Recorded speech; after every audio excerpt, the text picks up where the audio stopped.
Welcome to this next episode of the Sink and Swim podcast. I am truly over the moon to introduce you to today's episode, which is truly for every woman out there who's ever felt like you are kind of a square peg in a round hole. There's something just a little different about you, not bad different, just different.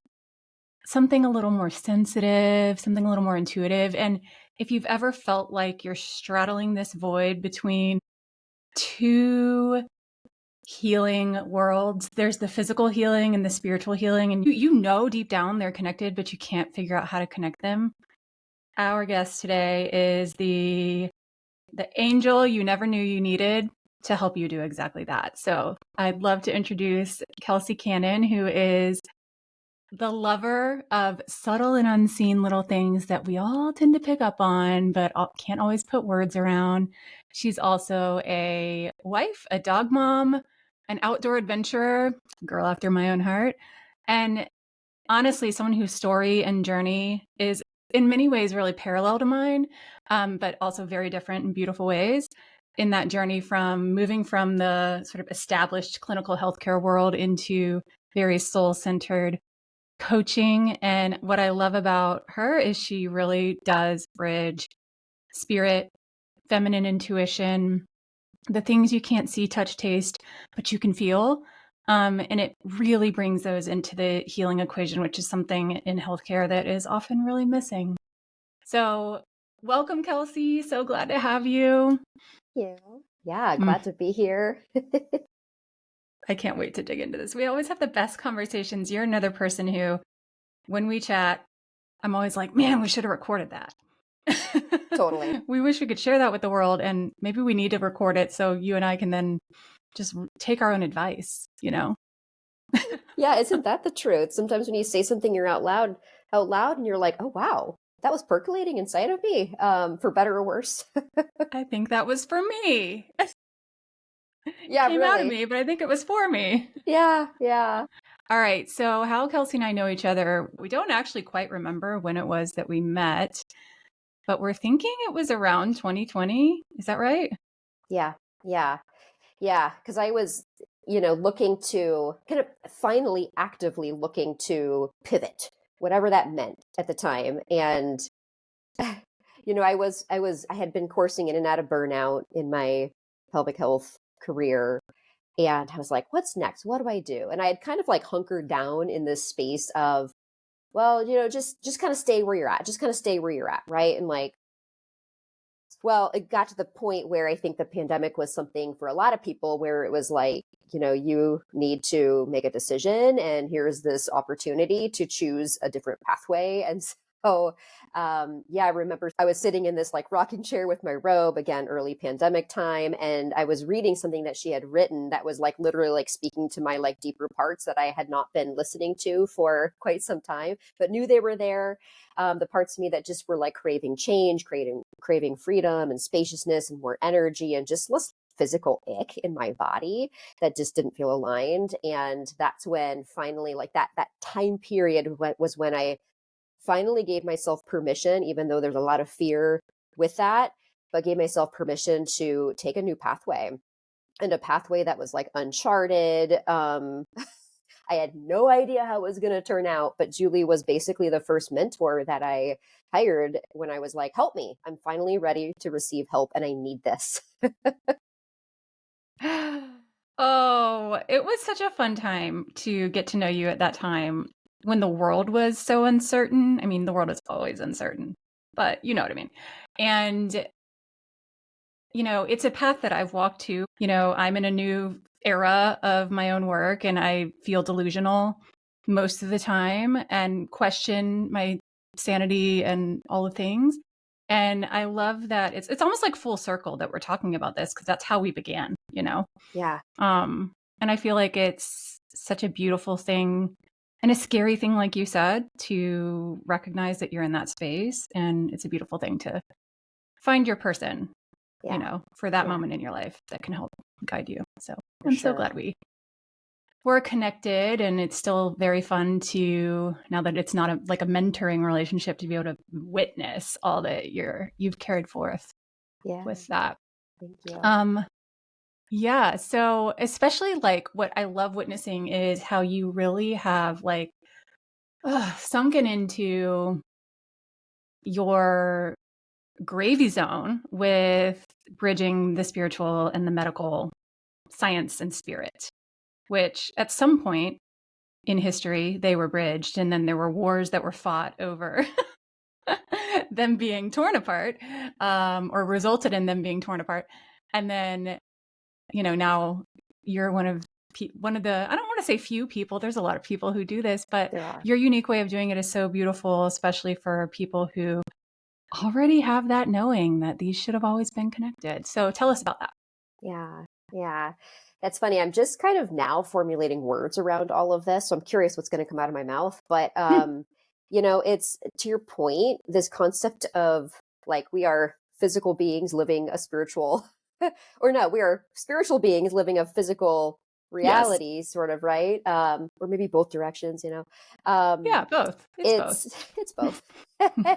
And this is not a new concept. I mean, this is something this is like literally there are ancient parts of us and as humans, and it's just, modern day times we've really, especially if you come from healthcare and the medical world and like research, there's been this like overemphasis of it must be research. We must find answers through the data and through the science. And while that has been amazing, it's like there's just so much to our bodies, minds, spirits that cannot be measured and cannot be known. And so, this was something that I had always really felt. I mean, I was a little girl and I was just this very hypersensitive being, which now I have words for that for sure. Of like, why do Hmm. I cry all the time? Why do I feel so Right.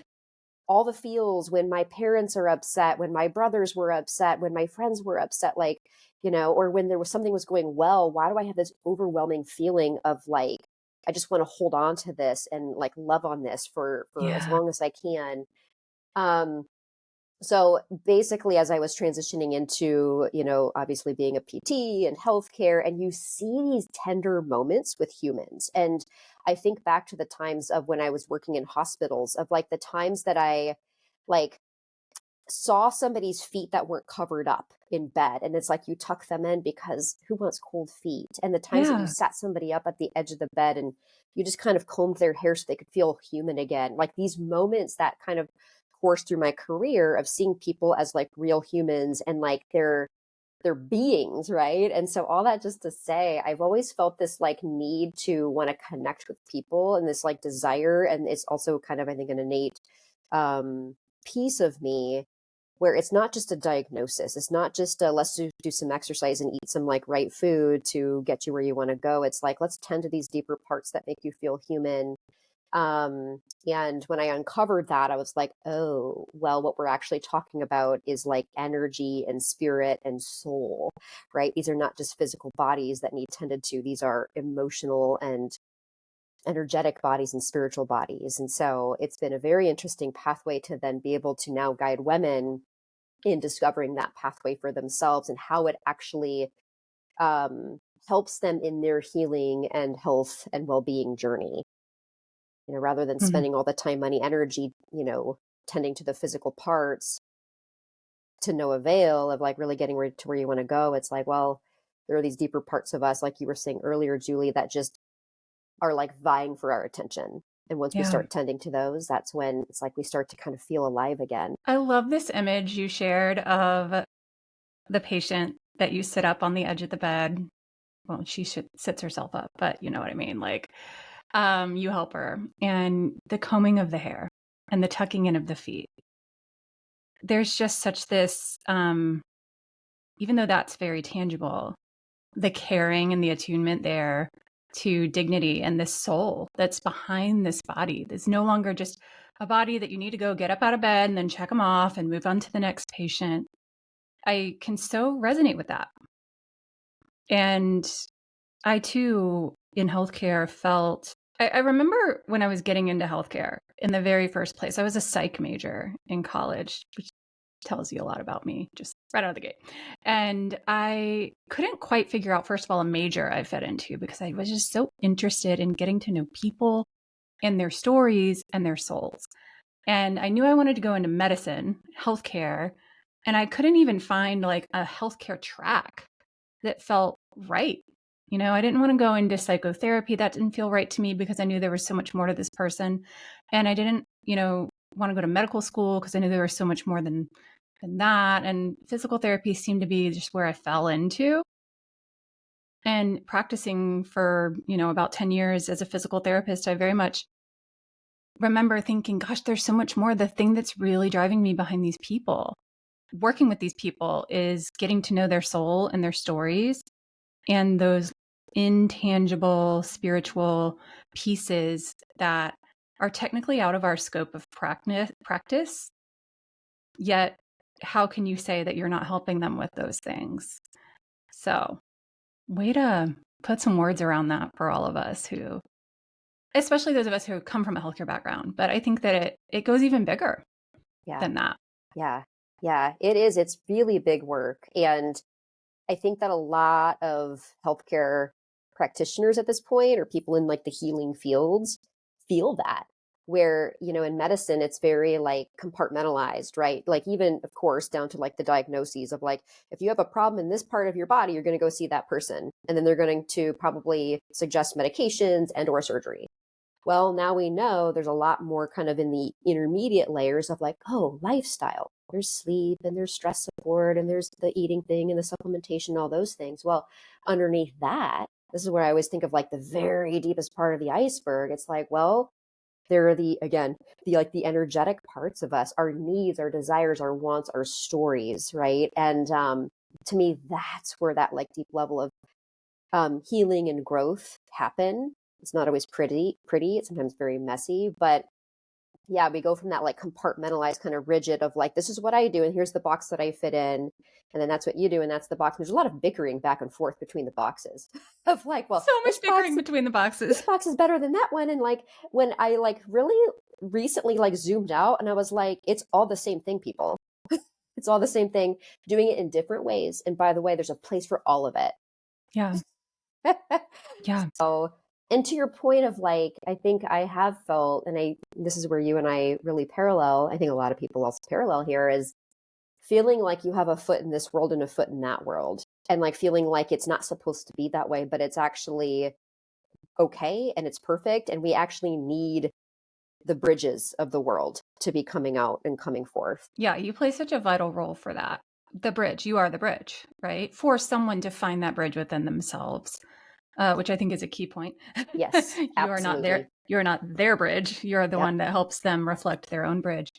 And I can so resonate with that as a healthcare provider. I can so resonate with that as someone who originally got into health coaching and eventually business and marketing coaching, which is brilliant. All of the brass tacks things we need in order to be really successful in our bodies or in our businesses.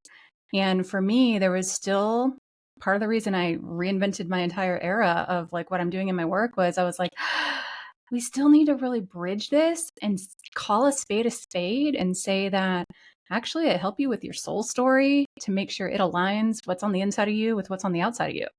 That's my sentence, I love it. And if we do that in your business, fantastic. If it has to do with your body, like you help people, fantastic, right? And everything in between, relationships, your lifestyle, all of that. And I love the courage that you, like the torch you're holding for other people, me included, that's like, you can be that bridge. You can demonstrate that bridge for people, and you're not out of your scope. You're not going to get in trouble. No one's going to send you to prison, at least not for that.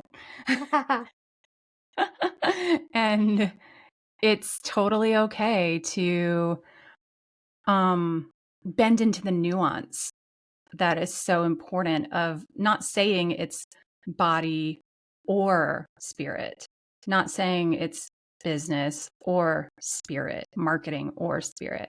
It's the both and. Yep. Yeah. Yeah. What a world to live in where there's not a war going on between everything.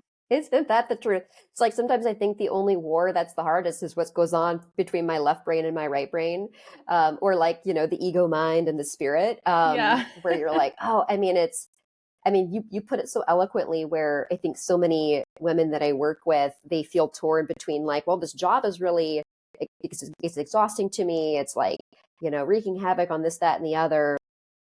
And by the way, my body doesn't feel good. And so it seems like they're separate when they're so interwoven. And like you said, the relationships are there. And, then there's like the relationship with money and the relationship with self. And like, it's just, there's so many little intricacies. And I think this is where you and I start to kind of drool in terms of like, wow, like who wants to unpack this? And Ooh. some people are like, no, thanks. Other people are like, I think I'm ready for that, because if I don't, it's not going to be pretty. So there's this like fork in the road of like, I can either unpack some of the stuff that I've been holding on to and carrying, and it's landing in my body as physical symptoms, or I can keep carrying it. I love this image of oh no, I don't want to go there and deal with all of the multiple parts and complexities. And I love this image of us drooling and being like, ooh, but I do. I know.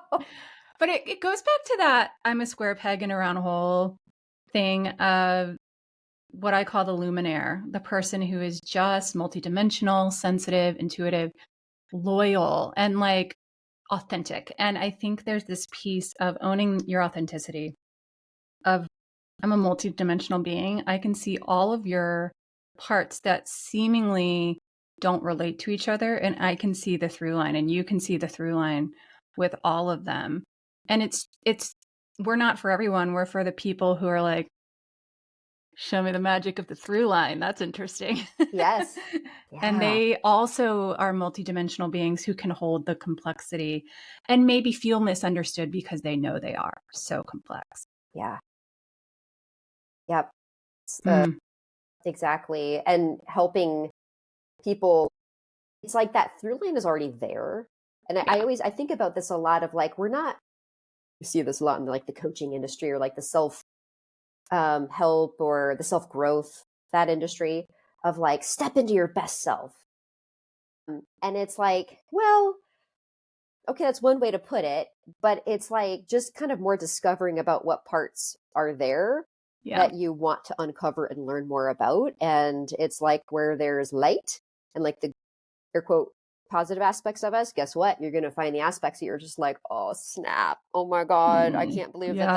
that is a piece of me. And so there's this like element, just for those of you listening who are interested in kind of pursuing the through line of, your own through lines. It's, you're going to discover the parts of you that's where the shame and like the self blame and the fear and the frustration lie. And like those to me have been some of my like golden moments of, oh my word. Like the first time that I discovered I was in martyrdom energy, you told me this. And I'll never forget your words, Kelsey, that's martyrdom. And I was like, oh my gosh, I thought it was Snap. compassion, but it was not. And underneath it, there was compassion. So all this just to say, when you're discovering this kind of like new world inside of you, it's there. The landscape is already like, an innate kind of, there are innate parts of you that are there. And it's a matter of like, just getting curious about like, what is in there, both the shadows and the light, and like how they interplay. And like, it's a dance, and it's like, it's not bad or good. It just is. Yep. Again, I love your little like reflection on a very well-meaning encouragement from the spirit self-development world, which is find your best self. And it's just highlighting, I didn't prompt her to say this, but it's highlighting the premise of this podcast, which is sink and swim, it's the contrast of when we swim and we sink. It's really the full depth and breadth of human experience. And we're taught, be your best self, which is basically like saying only swim. You should only swim. Find the version of you that swims, ignore the versions of you that don't, or cast them out, or fix them, quiet them. We shouldn't listen to them, because it's like kind of the contrast of ego spirit, right? Like, ooh, ego's bad. Spirit's the only good part of you, only worthwhile part of you. But that in itself is it's like a backdoor approach to shaming Exactly. you. Yeah. And it's those actual hidden, cast out parts when you sink into them. I love how you said those are your golden moments. I just had one this morning. I was journaling and crying and having a moment and writing out the words that one of those very ashamed parts was saying. And I saw the words on paper and I was like, oh, that is really excruciating to see. But I'm so glad I see it, because I don't know what's going to come from me seeing it, but I see it, and it can't heal or be transmuted into what it needs to do that's actually helpful if I don't look at it. Yep. Step one. Oh, I Yeah. know. Step one. And that's such a good point. I think of the phrase, if you don't, you can't heal it if you don't feel it. And Yeah. I think about that, especially with those kind of like heavier, kind of just more dense emotions. I think it's like there's like a density to them of shame and guilt. I think are two of the most dense, kind of like heavy. They Yeah. just sink and they just stay. And in my work, it's like we talk about how that lands in the pelvic bowl, and it's like no wonder people's bowels and bladders are struggling this day and age more and more, No wonder. and digestive issues. And so, yeah, I think back to the times of like in my life where some of those like pieces were kind of born out of experience, right? And I just held those as like, I am bad. This happened and I am bad. I feel guilty and I did this bad thing. And I love that, like, you're in your reflection, just like your story of writing out this morning of like, wow, oh my gosh. And it's one thing to like look at it and then to like feel it and then to see it and then like to just kind of be willing to carry that with you as a piece of you. It's like, it's okay because this is how we evolve as souls. We're actually given those opportunities because we're here to do big work. Yes. Yes. Oh, I'm going to rip this mic out and drop it. So good. Yeah. Yeah. Well, in your example of like digestive issues, just using that one if we're going to use that as like the medical example, the science example, I mean, how many times have you at some point in your story, or have you encountered women who are doing all of the things for their digestion, the probiotics, the kefir, there's such a long list The of elimination diets, the elimination sensitivity diet. labs. Yep. Yep. And okay, so that's one inroad to helping with digestive issues. And then there's the other. So it's not one or the other, it's really both that are quite necessary because it's a symbiotic relationship. And I think that when you just throw a probiotic at it and continue to double down on that, you're missing this wonderful opportunity. How do you work with clients who have or are doing all the things and have that sense that something's missing? Yeah, that's definitely been the prime like archetype of woman who eventually kind of like meanders into this, environment. And, typically she is a healthcare provider, a healer of some type who's like functioning at the surface, but really feels this innate need to function deeper. And I will say digestive issues are some of the number one kind of physical symptom, namely constipation and belly bloat. And I always think of this where, they have been trying all of the different diet changes and the supplementation, right? Like you look online and you see all these supplements that you should be taking, and it's very compelling. And going to all these different providers, and their resources are literally time, money, energy are like flying out the door. And it's exhausting, but they're already exhausted. And so basically it's like we have to kind of come to this like place of, why are you actually constipated? Not just physically, but like what is like the energetic constipation that's going on? And most of the time it's like and I'm going to reference the bowl of the pelvis again, not just for physical tissues that literally are probably squeezing out of fear, right? And out of hyperprotection. So there's that like nervous system and kind of just physiologic response to life. That is one of the deeper pieces. But also it's like, well, walk me through your day.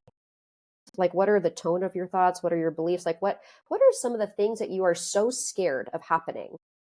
Like, just voice them out. And sometimes just giving voice, like what we talked about earlier, of just like giving voice to something. They hear what they've been thinking about and feeling that they've never expressed to anybody. And they're just like, well, my God, that's so interesting. And then there's the, right. the like, there's a lot of like dance and give and take of validation. And it's like loving these pieces of them that they haven't felt that they can love, Mm. and, it's like shame and guilt, fear, frustration, anger have biochemical states in our bodies. And so just being able to kind of witness those is a very, very interesting kind of healing journey in and of itself. Where it's like we have to allow like the bowl of the pelvis and the digestive system to start to process, right? Because that's literally where things get processed and digested and then boop, excreted. So you can be on the best hormone replacement therapy, the best supplements, the best medications, and get the best massages and the best chiropractic adjustments. But if you're not processing your emotional world and, seeing and like holding on to your fears as like precious parts of you, Yeah. you may not get down to the depth of healing that you want. Your stool sample is not going to improve on your next functional medicine test. Yes, yes, yes. I have learned just in my own intuitive healing and knowledge that as soon as something's off in my gut, it's an invitation. It's not I mean, sometimes I do need to lighten up on the gluten or, For sure. it's Yeah. just little pieces but I listen to my body. My body's like, you know what? Get the gluten-free bun this time. Like it's just one of those things, but it's an invitation to double down and go, wait a minute. Okay. Where am I not processing? I love how you said that. Where am I not processing something? And almost always, like the next telltale sign is I haven't sat with my journal in like a week, Mm, yeah. because I was feeling really aligned and grounded and regulated. And, this little thing happening in the background just kind of weaves its way in. And I'm regulating and managing, but that's exactly what I'm doing. I'm almost actively regulating and managing versus and it's just an invitation to go, "Oop, Yep. hello. Yep. Maybe some of this needs to slow down and be processed." Yeah. Yeah, I love that, how your body is like sending signals as an invitation of like, hey, by the way. And Hey. you brought up a really good point of, again, this day and age, it's like nervous system regulation is very en vogue. This is like, Mhm. oh, well, this is now what we do. And you can take any like really amazing healthy habit and almost obliterate it because it's like too much of a good thing, right? And you can almost kind of be now hyper vigilant on like, I got to regulate, I got to regulate. And it's like, okay, now we're dysregulatingly regulating, and it's very confusing. And so it's like, not always anticipating something. It's like as it comes. I think there's this art to being present. I think that's what I want to say is like, it's really easy. And we go back and forth. I do literally all day, every day. I go back and forth from being present and not present, present and Mhm. not Mhm. present. And I think that when you're really like, for you, use the example of journaling, that is where you're probably the most present for you. And where you're now able to kind of really process, not in a way of like trying to be hyper vigilant, but you're just like, I'm going to sit with this and I'm just going to be with all of this. And so I found it's different for everybody. Like for the life of me, journaling is something that I'm just like, I just can't seem to do it. Yeah. But you put me in the woods, I will process and I will cry and I will Movement. like voice out what I need to. And like, that's kind of been my zone. And so it's like finding your own literal neck of the woods of processing and regulating. I saw a meme maybe a week or so ago that was like, "Hey, do you want to go into the woods and scream together? We could get coffee after." I was like, I feel that too. I will often mountain bike. I'll go out on my bike and I'll purposely choose a road or a trail that I know is going to be pretty secluded, and I will feral scream. I will just get it out while, pumping my legs. It's like the best discharge ever. Yeah. And you're right. Everyone's got to find their thing that is their grounder, their regulator, their discharger, their lightning rod. And I think that your point too, though, that it can become an addictive process. It can become almost like a obsessive compulsive thing. That's where too much of a good thing is no longer a good thing. Just as with any medicine, Anything. it Yep. becomes actually lethal on the other end of it, where you can't it's like all of these, it's like the scaffolding that holds you up instead of holding yourself up. Yeah. Yeah. Yeah. And that makes me think of like how, again, we were talking earlier about like there's traditional medicine or, conventional healthcare, and then there's functional medicine, and there's holistic care, and they all have these separate little camps. And it's like, then the thought of the pendulum has swung so far each direction, and it's exhausting because it's really easy to fall into all the trends and do all the things. And um, I feel like right now, especially, there's this kind of calling for people to kind of bring that pendulum back to center. And Mm. we don't have to be over obsessed with every single little thing, even though we live in a culture that's like, you should obsess about how your body looks and how to optimize this. And, you really have to be a conscious consumer of this day and age and really kind of tune in and listen to what is it that I want to need in this moment. Otherwise, you're going to be told left and right what you should be doing and how you should be thinking. Um, and yeah, I feel like just kind of like settling in and again, finding your ways of processing, and that's going to change. Like I might just like dive into journaling after this conversation because I feel inspired and try it and be like, well, this is actually working very well for me now. So it's Totally. like, it will change. Like this too shall change. You'll have to report back. Let me Yeah, I know. will. Oh, yeah, it's definitely a great. I mean, I'm such a storyteller and a writer that it's my medium, it's absolutely my art. And I find that those moments are moments of art, it's absolutely poetry. And it's in those poetic, like you said, golden moments that, oh, it's how I hear from those unconscious voices and those parts and put them in the tangible world. But I also do that as my outward work. Yeah. So I love this part of this may change from day to day. It may change from minute to minute, how you find your way to reconnect in. Yeah. So beautiful. Yeah. On that note, as you have been on that journey yourself and modeled it so beautifully for other people, I know that it requires you to, one, find the words to put around it so that people understand what the heck you're talking about. Um, I love the pendulum. There's so many metaphors. We could do this all day. How has it felt to speak more openly about this bridge, about this pendulum centering, even when it's uncomfortable, even when it feels vulnerable, even when it may feel like you're betraying your medical training or something like that? Yeah. It's like both things can be true at once. It feels scary, and there's often kind of like a little bit of a vulnerability hangover, which I've had for quite a while as I was, becoming like the brand of my business and so forth, and like the voice behind it. Uh, Scary and exhilarating, and like, Mhm. oh, I just feel lighter. It's like, Yeah. Well, I got that out. yeah, it's like, oh, good, yes. And I think we all know, like those bits of relief that like you just like your whole body, all of your bodies feel just lighter, just a little bit even.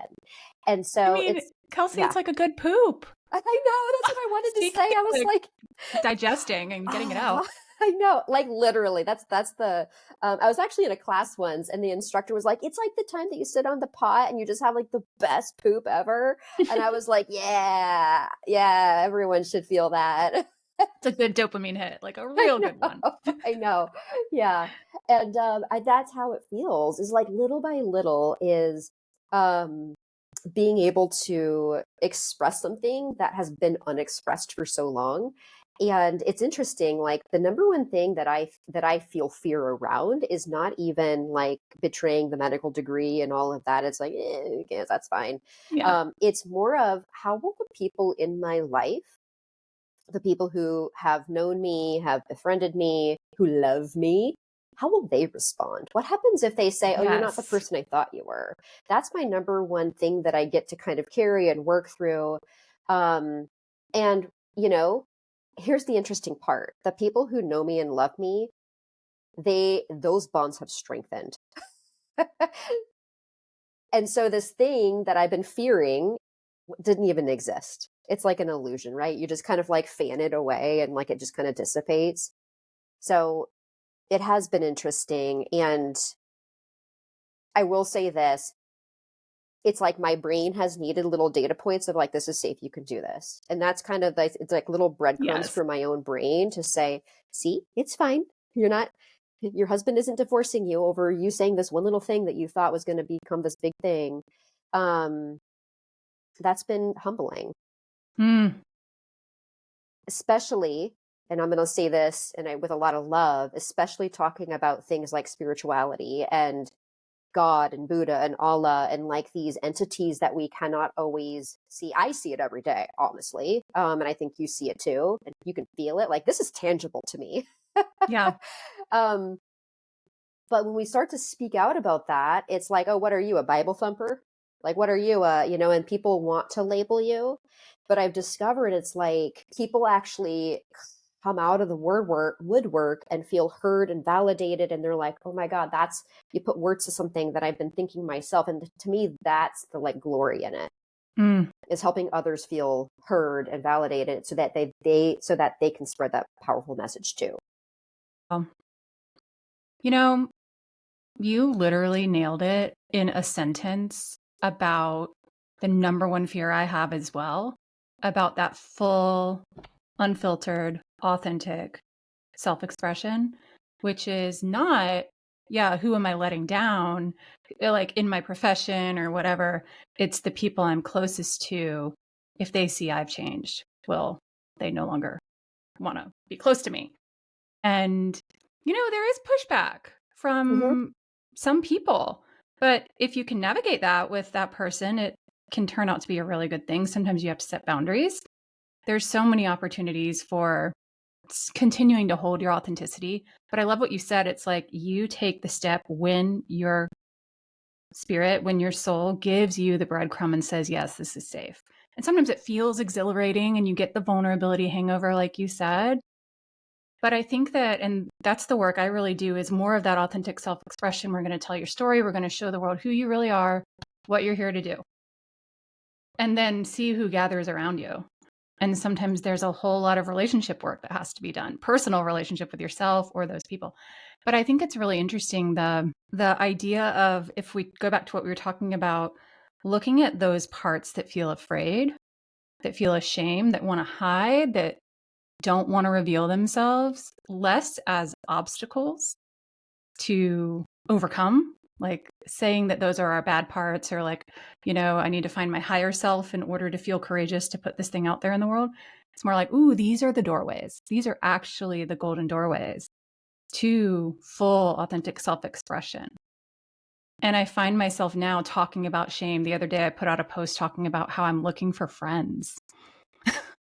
Will you be my friend? And those are just things we don't talk about. But I find that we need to, because it's what connects us and humanizes us, and they're parts of our soul that make us so rich. Yeah, so true. Yeah, it's like that.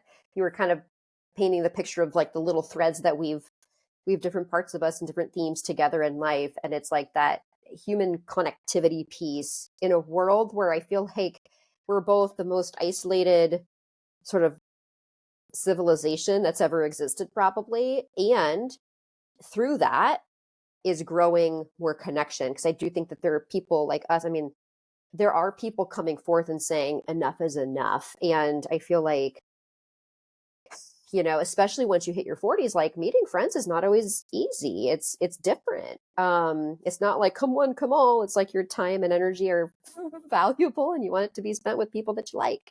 And yeah, it's like searching for that like sisterhood or that brotherhood if you're a male, or both, right? And that connection piece, I find that the women I work with, they feel so disconnected from their bodies. They're no longer living in their bodies. And that's a big hurdle to kind of step over, which you can do.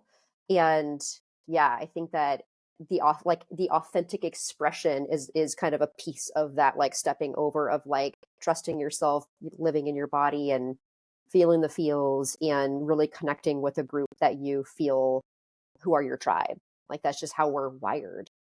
But modern day kind of Western culture is not centered around tribe. It's centered around being an individual and get there by yourself and accumulate. And obviously been a little bit more problematic than what we've known to be true. I love this part about needing to have connection, needing to have your tribe around you for anyone, especially women. And I think the longing for that when we tell ourselves, oh, I really wish I had me. I really wish I had, really deep friendships that were really meaningful. I think, especially as you get, not that we're old, but older in age, that's a really intuitive knowing that shouldn't be ignored. I used a should, but I'm just going to die on that hill for sure. Tell me about not only physical friendship, what we see in the 3D world, but how you help women and what your own philosophy is on our unseen friendship team too. Yeah. Ooh. And this is a world that I've always known existed, have always been praying to this entity and know that the entity was there. And more recently, oh, I've got a lot of entities and they all have names. And so, yeah, in the recent years, and I feel like it was perfect timing that I started to get to know my unseen team, where it's like we literally have this built-in, this is again, belief system coming out, where we have this built-in team where it's not just God. He's, he, she, they are there. That's the like all encompassing energy. But then there are these like angels and these like personal spirit guides. And there are these departed loved ones who are always cheering us on. Always, always, always at a drop of a hat, they're here. And I was jokingly saying last week on a podcast, I was like, can I like overuse you? And like the answer was like, no, we're always here. And so it's interesting, like when you tap into that, again, very deep layer of this like inner knowing of, I feel like I'm being so divinely supported that it basically like wipes away all fear. You just feel this, again, this like resounding sense of relief. And, talking that through with women is such a fascinating story because you'll find that women are so much more spiritual and like some of them have different religious beliefs and it doesn't matter what you believe in. What matters is like you believe in something beyond your physical tissues. And so opening that channel up, and channels plural, is so cool. And this is what really, I think, lights me on fire. And this is like the work I'm like, I see, this is the work you want me to do on this in this life, right? And they're like, yeah. And you just get to know your team, and you can ask for physical like proof. You're like, well, send me a message, like show me. And early on, after my grandmother passed away, she would send dimes.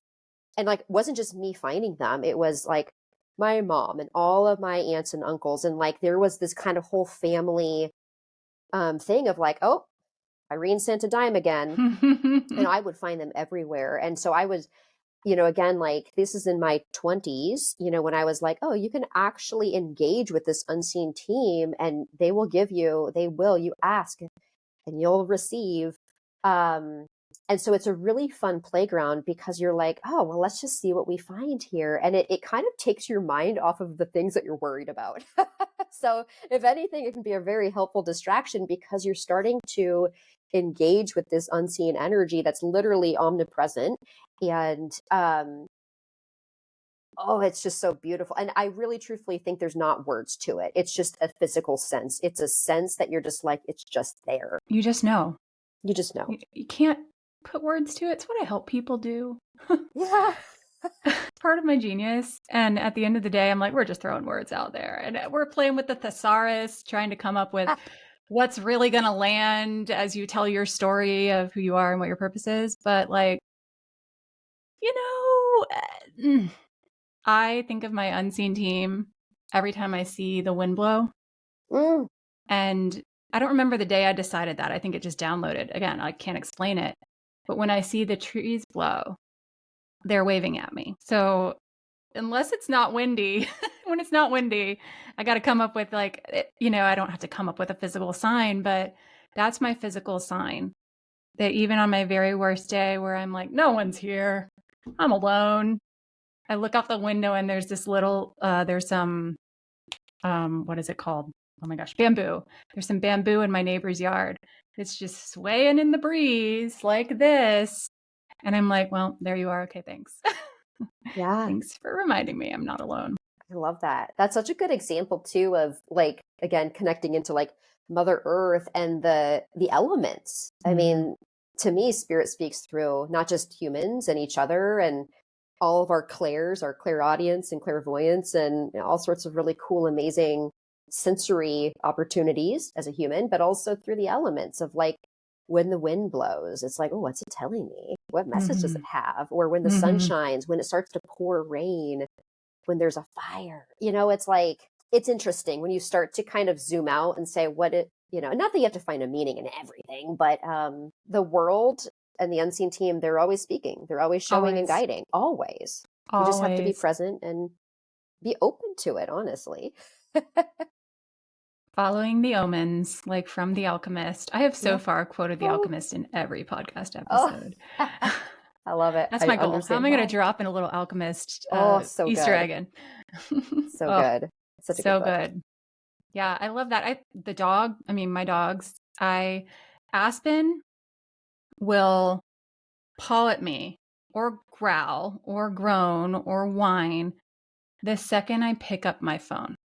Mm, And she'll stop when I put it down. And it's usually when I've been doing a lot of electronic or computer yeah. stuff all day. And I'm just like, I could be annoyed or be like, oh, you don't tell me what to do. And it's very much like, oh, that's totally an Yeah. invitation. Yeah. It's totally an invitation. And who am I to question it? Yeah. So true. Oh, especially animals, because they're so, I mean, you and I are big fans of dogs, Big dog especially fan. where it's Yeah.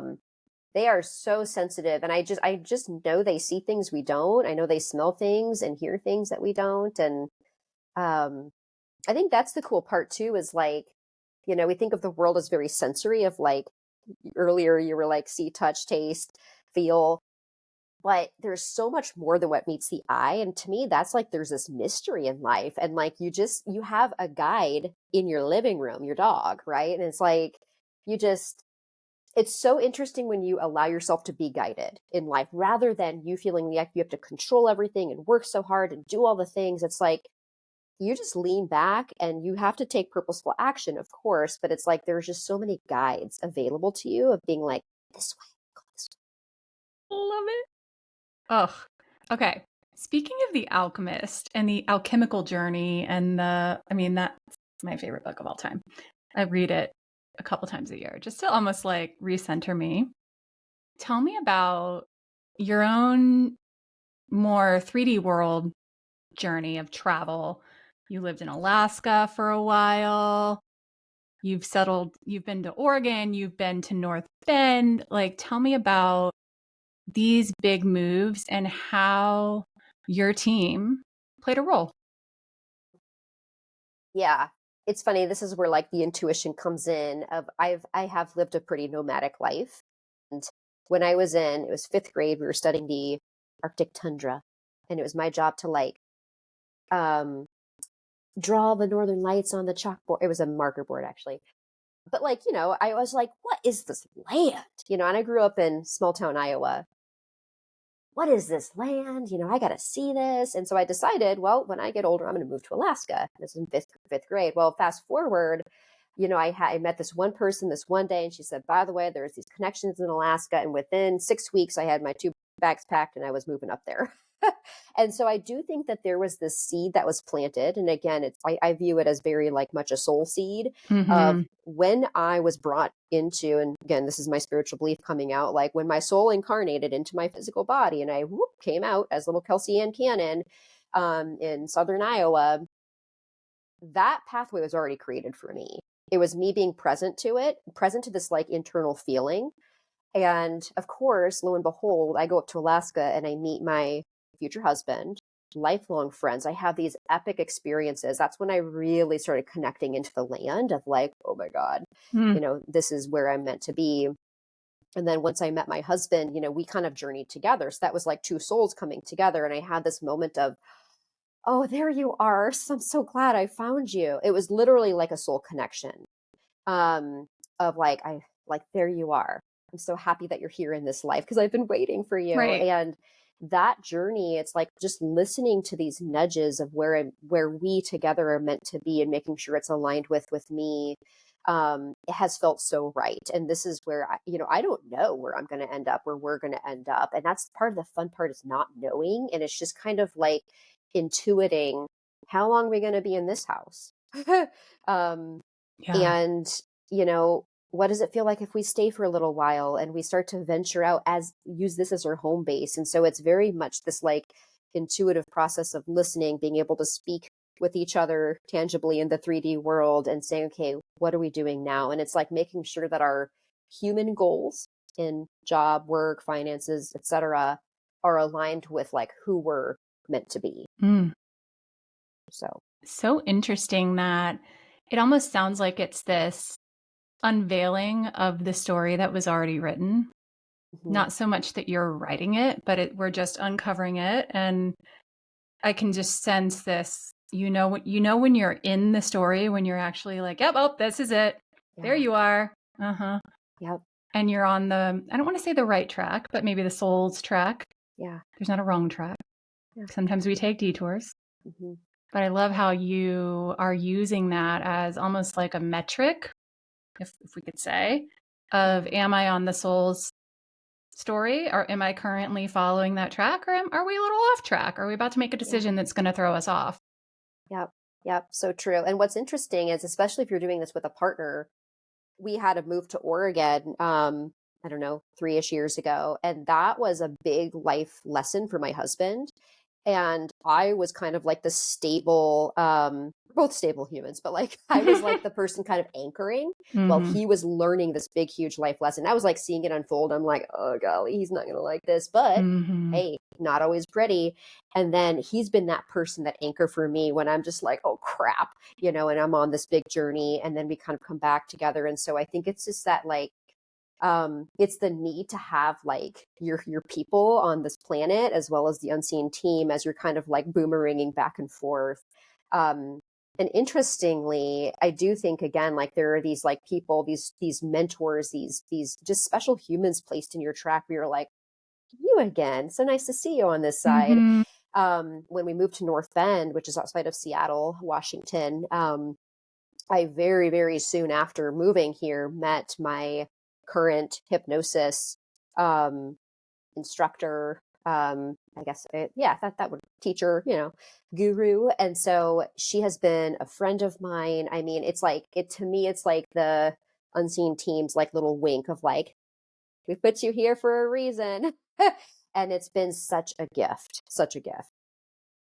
I love when when you're in a moment with someone, even when you've just met them, and you have that, there you are.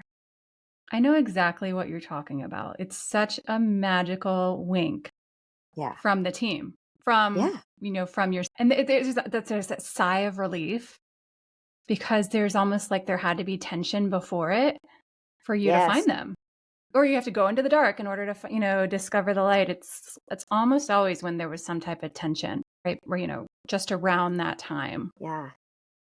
Yeah. That's such a good point. Like this kind of like building, and it's kind of like, oh, here we go. And you're kind of like holding your breath, and then you let it all out Oh my when you're like, gosh. oh, hallelujah, we're all good. Yes. Other than that time, that was a really good example. Can you think of any other times for you specifically when dipping into the tension, dipping into the darkness, dipping into the invitation Yeah. did reveal like a really golden moment for you? Yeah. I got a big one. So my first marriage. And Mm. so basically, when I was in high school, I was with, he was basically like my high school sweetheart. Mm-hmm. And ultimately married him after college. But I had this significant, and we're friends. Like I love him like a brother. Mm-hmm. And I just knew in college, this is not meant to be. This is not meant to be. And I said no when he first proposed. And the guilt that I felt after that, I was like, yeah, I couldn't carry the guilt. So what I did was I was like, oh, never mind, never mind. I'm just scared and yada, yada. And so I said Mm. yes from a place of guilt and resentment. And shocker, we were married for 4 years, and this was through my PT school times. That is not a foundation for a marriage Nope. or anything for that matter. But I had to, again, this was a universe, God wink, like unseen team blessing. They're like, sorry, kiddo, you're probably gonna go through this because we need you to know how powerful your intuition is and how powerful your voice is. And by the way, you're gonna have this wonderful person to experience that with, and he's gonna forgive you. So like, don't worry about it. And so that is what happened is through this like very intense feeling of like, this isn't right. This isn't right. And I knew it. And I said something and then I backtracked on my word. And then I had to say, I need to leave this marriage. This isn't working. And of course it was deflating to him. But also I was like, but I've been telling you all along. You need to listen now. It's your turn to listen. And that to me was a humbling experience because it's what opened the door to me going to Alaska and now meeting my now husband, who is my soul person. And for those of you who are, in the spiritual world, it's like I had to live through the soul contract of my first husband to be able to experience my now husband. And so all that just to say, that has been a huge thing where it's like, so intuition speaks very loudly in my body and I must follow it. And I will say with my now husband, I knew immediately, you're my guy. You're my guy. I have no doubt. But guess what? I waited like 7, 8 years for us to get engaged even. I just knew he was my person. And I had to practice that like element of being patient and like trusting my knowingness, even though the timing was not on my human timing. Love, first of all, this story. Thank you for sharing it because it's a big one. That's a big one. Yeah. And I love that you gave yourself time. Like you knew immediately, you had that nudge from your team, you had that deep soul yes, and you didn't just jump in right at the yes. First of all, what a way to build tension. Yeah. But being able to hold yourself in that tension is one, I would say, a lost art. It is something that if you can hold the intention of what you desire without having to manifest the physical 3D world thing until your soul gives you that like, and action, like and the cameras are now rolling, go. If any part of you is hesitating for any reason, it's an invitation. Again, it's like, ooh. And I love how it's like you fortified your foundation with all of those parts, all of those little parts that might have snuck their way in to start driving the school bus, so to speak, and created a foundation that wouldn't have been steadfast for your second marriage.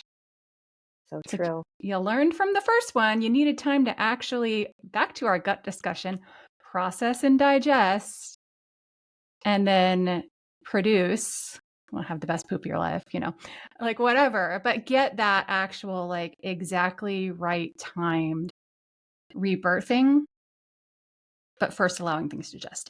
Yep. So beautifully spoken. And it's interesting. I think back to this time, like in between the liminal phases. I love the liminal phases, in between times where we're like, where the hell are we going here? And I spent it, again, this was such a gift. I mean, when you start to reflect about all of the gifts in your pathway, it changes your look entirely into the future.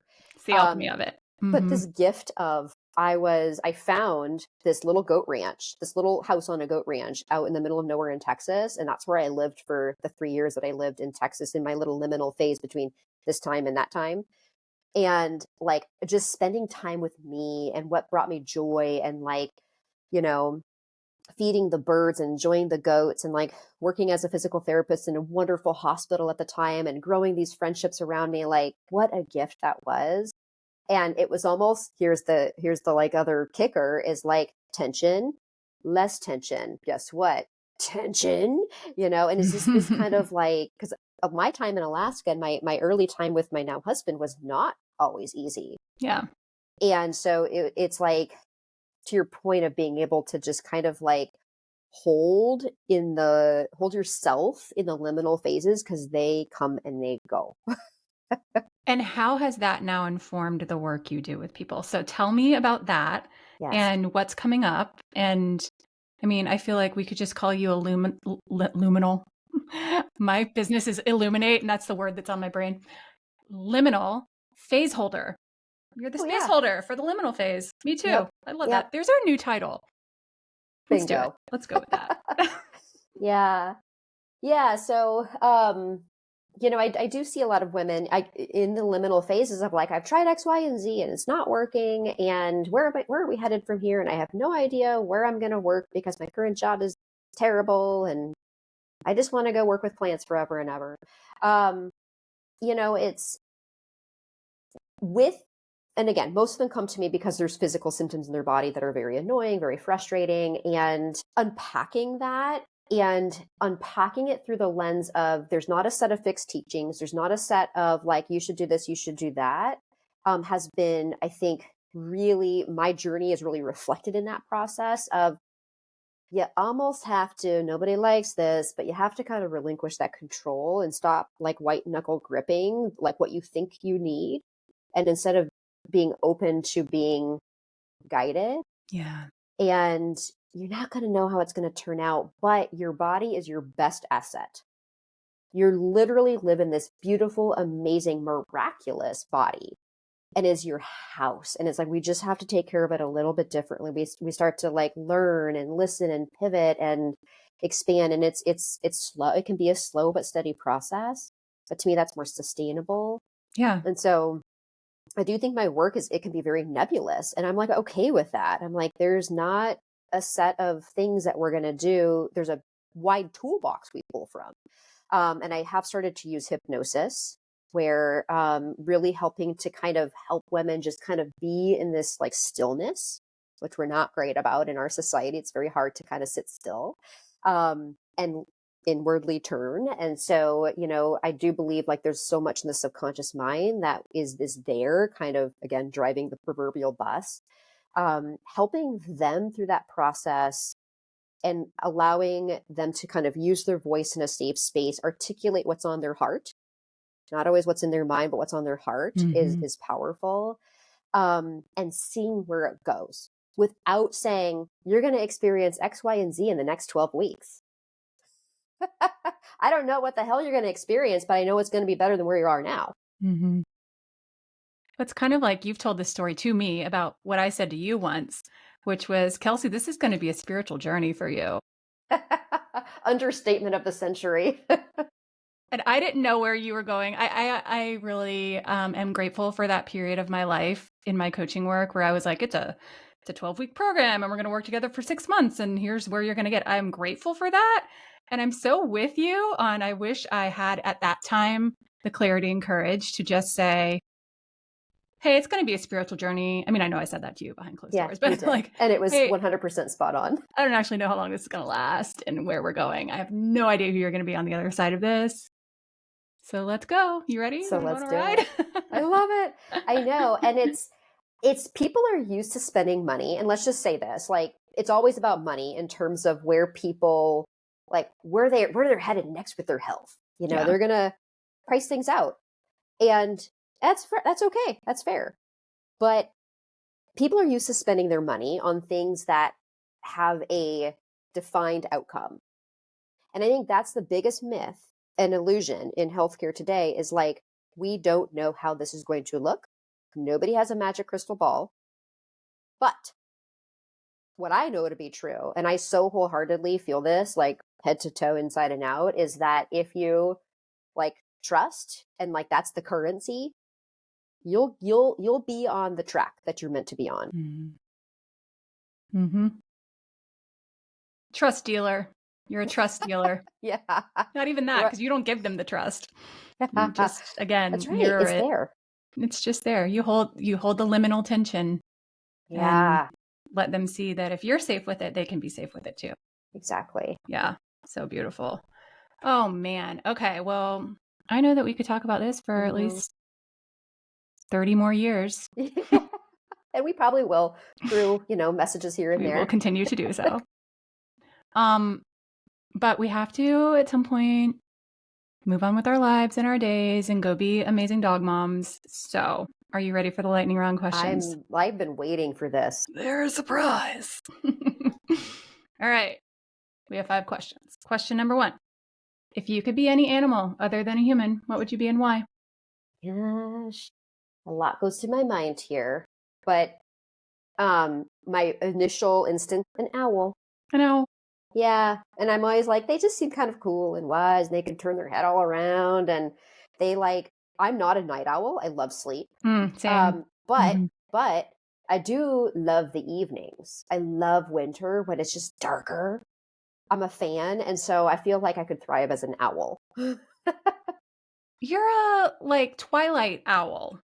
Yeah. You know, twilight into moon rising phase. Yes, there you go. Yeah. That's one of the most magical times of day for me as well. It's where my best work is actually done, which is really difficult because it then dysregulates me and I can't go to sleep. It's a real paradox. But I love that. You're an owl. So good. Okay, next question.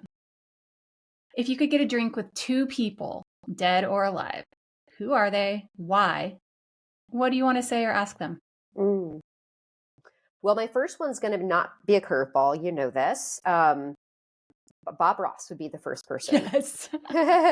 And this is so interesting. Like, I've actually been a longtime fan of his. When I lived up in Fairbanks, I would like sit in my robe, again, very, very wintry, dark, cold, and I would just watch Bob. And I now do that. That's my happy hour, is especially when my husband's not home, long about like 4 or 5, I turn on the TV and the Bob Ross channel pops up immediately. It's just, he is so, I think he's a guy with a history, and he has probably seen some shit in his life. And I bet you his transformation was a big one into the Bob Ross that we all know and think of. So I would love to just have a talk with him and just kind of be in his presence. Yeah. What's your story, man? What's your story? How did you get to happy little trees? Exactly. And like the happy little accidents. We don't make mistakes, we make happy accidents. So he'd be my first one. And then there are so many others, but the one that I'm going to choose is Martha Ballard. And I wrote this in a little intake form. She is this amazing midwife from the like late 1700s or early 1800s. A lot of people don't know her, but she has an epic story. And I would love to pick her brain. Tell me what you've seen and what wisdom you have for me as a modern day human. Yeah. Like pioneering in the women's health space. True pioneer. 300 years ago. Yeah. Amazing. I guess, 300, 200. I don't know. The math is not mathing in my brain right now. A while back. All right. Question 3. Does pineapple belong on pizza? Yes. With ham. And sometimes green peppers. Yes. Yeah, pineapple definitely belongs on pizza. It's okay if people disagree. It's a very polarizing question. It is. I love that one. I love that one. Okay. I'm a fly on the wall on an average Friday night for you. What do I see you doing? Oh, shoot. Okay. Well, it kind of depends if my husband's home or not home. And my husband travels a lot. That's why I say that. And so let's just say last Friday he was not home. So what you would find me doing is, and this is so true, and I'm going to just say it, is I will be in my blue robe, probably showered in my blue robe, eating dinner, probably between the 5 and 6 o'clock hour. I will have a glass of red wine, generally Pinot Noir, if it's my preference, and watching an episode of Bob Ross, and then probably diving into a show of, like, I've watched Emily in Paris. I recently finished the Alone series in Tasmania. I love to turn off on Friday night. I love it. I love being home and cozy. That's what you'd find me doing with my dog Brewster. Of course, with Brewster. Yeah. And we need to have Brewster on the podcast. I think we need to just stick Aspen here and Brewster and let them chat. They would love that. They would be like soul dog mates. I feel like your blue robe has its own personality. It sure does. We'll do a podcast episode just on the blue robe. Okay. Yeah. And Deal. all of the things it has heard and seen. Oh boy. And supported you on. I love that. I could write a whole book. All right. Last one. What is a hidden pleasure or obsession of yours that people might find surprising, weird, quirky, or questionable? Oh man, that's interesting. That is a little thinker. What would people find surprising, quirky? It's so funny. How am I drawing a blank? Like, there is something there. And I think what comes up, here's why I think it's easy to draw a blank on this one, because you're just like, well, it's not really not that quirky. Like, you have these ideas. It's not that quirky. Well, that one's kind of normal.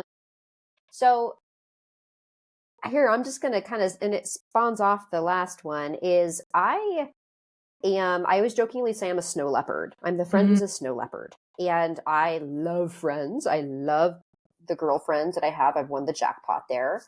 But I can be a hard person to be social. Like, I don't want to go out. And so I'm like a snow leopard where, I'm there. I'm just not always seen in the wild. And so I spend a lot of time at home in my robe and like reading. I mean, I binge books like there's no tomorrow. And I will often have 4 or 5 books going on at once. And it's not because I have ADHD. I just it just depends what I want to read that night. And so I would say that's my element, where I just like to be left alone for a little while. And just like immersed in a world that I get to like play in my own brain. I think that's probably my like quirky belief, is like really hard for me to get out and about. It's hard for me to like go on hikes with girlfriends because I want to be alone on a hike. And I feel like kind of an asshole sometimes, but like they know that and they love that for me.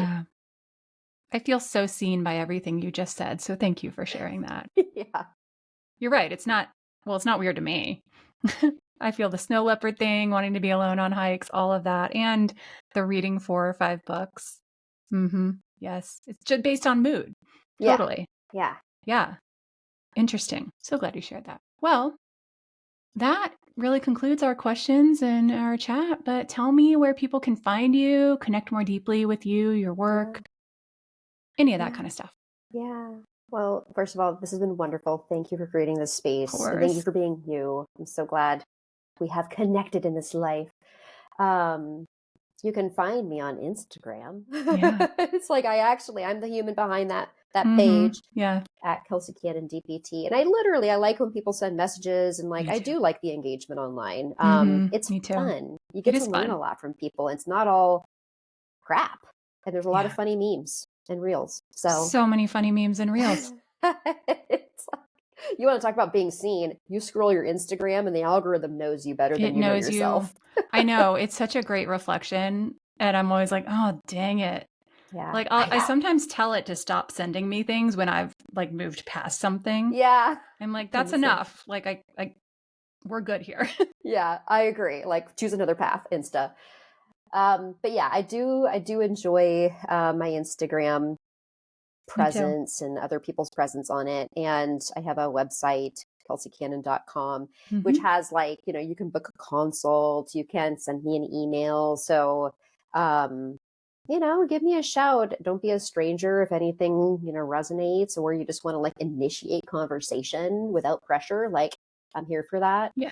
Because I do think one thing can lead to another, and some people are just meant to be in each other's lives. Totally true. Yep. I know. I feel that way about a lot of the people who I end up working with. Sometimes I sit on it for a while because it's just, I don't know. I haven't gotten that and action from the universe yet. I need to sit in the tension for a little while. And I love that you really foster that type of connectivity with people as well, that they may, hold you in their back pocket for a little while, and then they know when it's right. Yep. Totally. Yeah. Amazing. Well, thanks for being here. We'll have to have you back and thanks, Julie. See what's percolating next. What fun. And I'm excited to see where your podcast goes and listen in as a subscriber. Yay. Yes, please do. If you guys have heard anything we said today or are moved by anything either of us said, first of all, definitely go follow Kelsea, send her messages. And make sure you subscribe to the podcast, write us a review, and share it with a friend. Love that. All right. Thank you, Kelsey. Thank you. Bye.